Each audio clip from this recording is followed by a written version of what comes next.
ఆడు కాదు బాబు, ఆ 1,50,000 రూపాయలు కేంద్ర ప్రభుత్వం ఇస్తుంది. మిగతా 30 రూపాయలు కూడా ఉపాధి హామీ పథకం కూలీలు డబ్బులు తీసుకొస్తున్నాడు.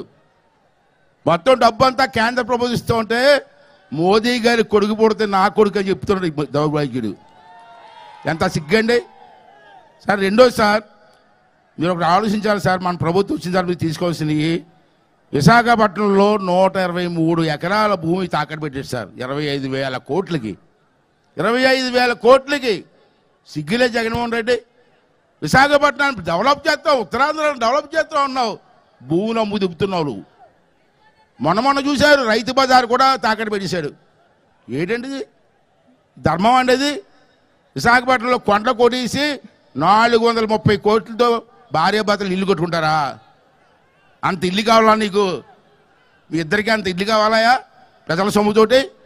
ఒకసారి అర్థం చేసుకోవాల్సిన అవసరం ఉందని సార్. సార్ ముఖ్యమైనది సార్, సోదరులారా, మీరందరూ కూడా రైతులే, ఈ ప్రాంతం అంతా రైతులే, ప్రాజెక్టుల మీద ఆధారపడి బతుకుతున్నాం మనందరూ కూడా. రైవాడ కానీ ఇవన్నీ కూడా ఈవేళ పైన కొండ మీద అదాని వాళ్ళకి ఒక ప్రాజెక్ట్ ఇచ్చాడు సార్, ఇది ఎలక్ట్రికల్ ప్రాజెక్టు. అది కానీ కడితే పైనుంచి నీరు రాదు రైవాడలోకి. రైవాడలోకి నీరు రాకపోతే మన పంటలు ఏమవుతాయి, రైతులు ఏమవుతారు? దానికోసం మీరంతా తిప్పి కొట్టవలసినటువంటి అవసరం ఉంది.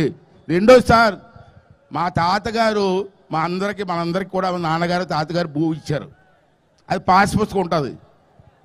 ఆ భూమి మందయ్య, మా తాతగారు ఇచ్చారు, మా నాన్నగారు ఇచ్చారు. ఆ పాస్ పుస్తకం ఉందట, వీడి బొమ్మట. మన పాస్ పుస్తకం మీద ఆడు బొమ్మ ఏంటండి? మన పాస్ పుస్తకం ఆడు బొమ్మ ఏంటి సార్? సార్ మీరు ఆలోచించాలి సార్. మా పాస్ పుస్తకం మా తాతగారు ఇచ్చిన భూమి, ఈడి బొమ్మ ఈయడానికి ఈ అనుకోండి దెయ్యింపిల్లలాగా. ఆడు బొమ్మ ఉండాలా దాని మీద? సోదరులారా, రెండే విషయాలు సార్ మాట్లాడాలి. జెండా కూడా మీ అందరికి ఇబ్బంది.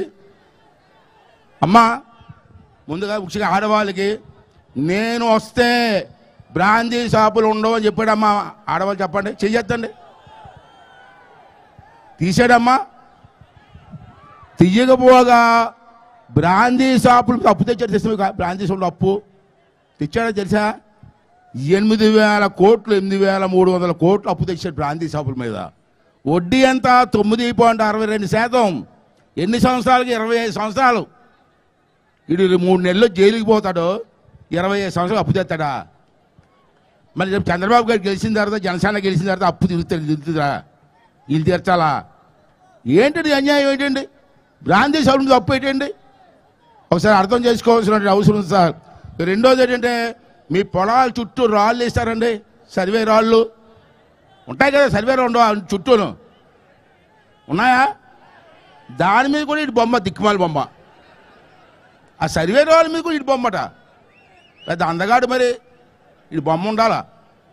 అంటే ఇవన్నీ కూడా ఆలోచన చేయండి. ఈ రాష్ట్రాన్ని సర్వనాశనం చేశాడు, అప్పులు పాలు చేశాడు. సంవత్సరానికి 80,000 కోట్లు అప్పు వడ్డీ కట్టే పరిస్థితి తీసుకొచ్చాడు. రేపు చంద్రబాబు నాయుడు గెలిచిన తర్వాత ఎన్ని ఇబ్బందులు పడి అప్పు తీర్చాలో ఒక్కసారి మీరు అందరూ కూడా అర్థం చేసుకోవాలా. ఇటువంటి దుర్మార్గుడికి రాజకీయ సమాధి కట్టాలని చెప్పి ఈ సందర్భంలో మీ అందరికీ మనం చేస్తాను. సోదరులారా, టైం కూడా లేదు. నేను మంచో చెడ్డది కదని మీ అందరికీ నాతో పరిచయం ఉంది. 40 సంవత్సరాలు బట్టి 40 సంవత్సరాలు బట్టి మీ సేవ చేసుకుంటున్నాం. వేదికన్న తెలుగుదేశం అందరూ కూడా మిమ్మల్ని ఒక విషయం అడగాల. అడగమంటారా? సార్ కూడా ఉన్నారు కాబట్టి, పెద్ద ఉన్నారు కాబట్టి అడుగుతున్నాను. అనకాపల్లి ఎంపీ సీట్ గురించి అందరితో పాటు మా అబ్బాయి కూడా అప్లికేషన్ పెట్టుకున్నారు సార్. మీకు పెట్టుకున్నారు సార్. సార్ దగ్గర అప్లికేషన్ ఉంది, దాన్ని పరిశీలిస్తున్నారు. పరిశీలనలో అమ్మవారి దయ వల్ల, మన మాడుగుల అమ్మవారి దయ వల్ల కానీ సీట్ వస్తే నన్ను ఎలాగ ఆదరించారో మా అబ్బాయిని కూడా మీరు అందరూ కూడా ఆదరించమని చెప్పి ఈ సందర్భంలో మీ అందరినీ కోరుకుంటూ మీద సెలవు తీసుకుంటున్నాను. థ్యాంక్ యూ వెరీ మచ్ అండి. థ్యాంక్ యూ అండి. సో పక్కన డ్రమ్ముల్లో మంచినీటి సదుపాయం ఉందండి, ఉపయోగించుకోవాలి. తర్వాత మాజీ